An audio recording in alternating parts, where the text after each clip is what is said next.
We are so glad to have former pastors back with us this morning. And we have this morning William Fox, who was here during 1960 to 1968. Brother Fox, will you stand up for us, please, sir? Back there, your wife.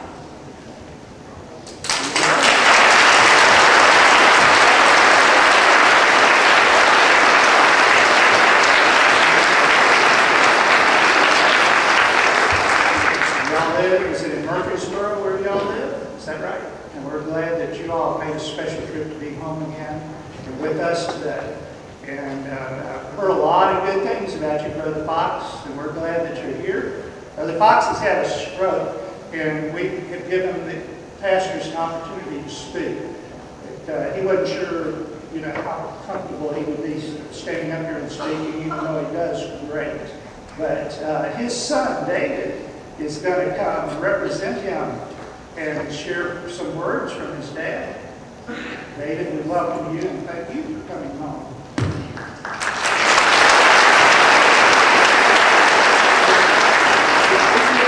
My dad could never speak for just 3 to 5 minutes. I asked Vivian the same thing. She said, I can't speak for just 3 to 5 minutes either. So good morning. It's great to be back home. My father was pastor here from 1960 to 68. And just this week I thought about it. It was the only time that our entire family was together. There's 5 kids. I'm number 4.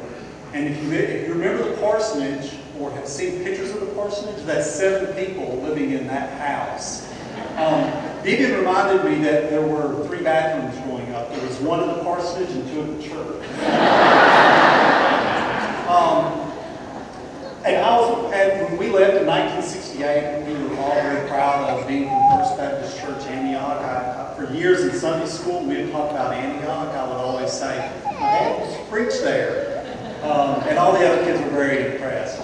So I asked the family, and I said, are there a couple of stories or memories that you would like for me to share with the congregation this morning? Vivian and Lane said, we don't have any stories that you can share, but whatever you do, we've got a couple that we don't want you to talk about.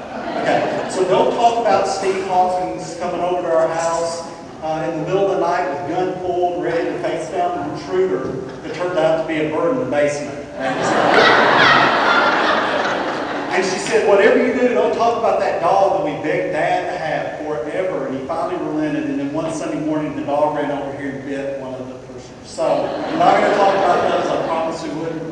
Mom and Dad, I asked them and said, are there just a couple of stories or a couple of people that you would like for me to recognize? And they said, there's just too many good memories and too many wonderful people that we knew while we're here. You mentioned just one.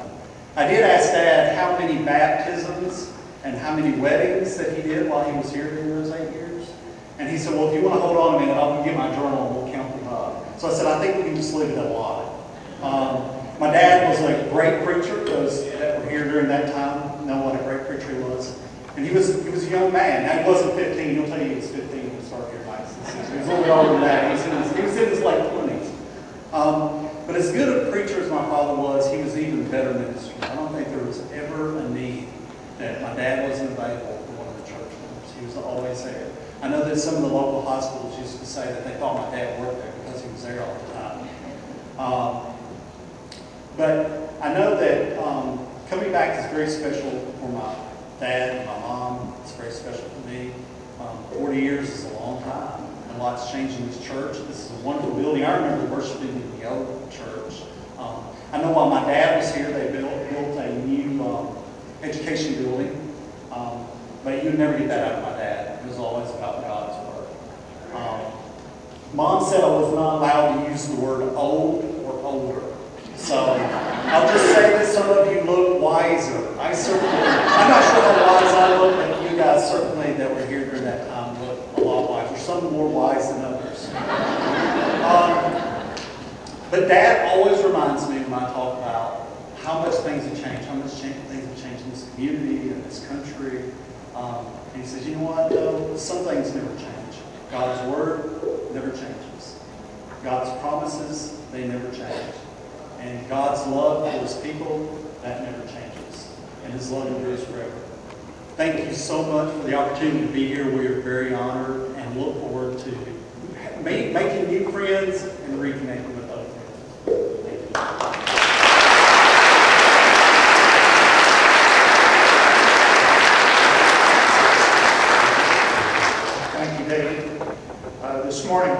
you historical moments to kind of help us reflect. 200 years is a long, long time. And so we want to give you some things that help take away some historical moments. So give your attention right here. We're talking about Antioch Baptist Church in Antioch, Tennessee, and just want to talk a little bit about 1810 when the church was first started. It was started in 1810 by a Virginian, 39-year-old Virginian, and James Whitsitt was the original pastor. He was a circuit rider for a bunch of churches that were started in here, and Antioch is one of the few that is still around that he started back in 1810. Kind of give you an idea in 1810 what was going on in the country. Madison was president. This was 2 years before the English declared war, the War of 1812 on the United States. And if you ask someone how many presidents were still alive that had been president, they all were except for Washington. He had died 11 years before. Thomas Jefferson and Adams were both still alive and didn't die until 1826, 16 years after the church started.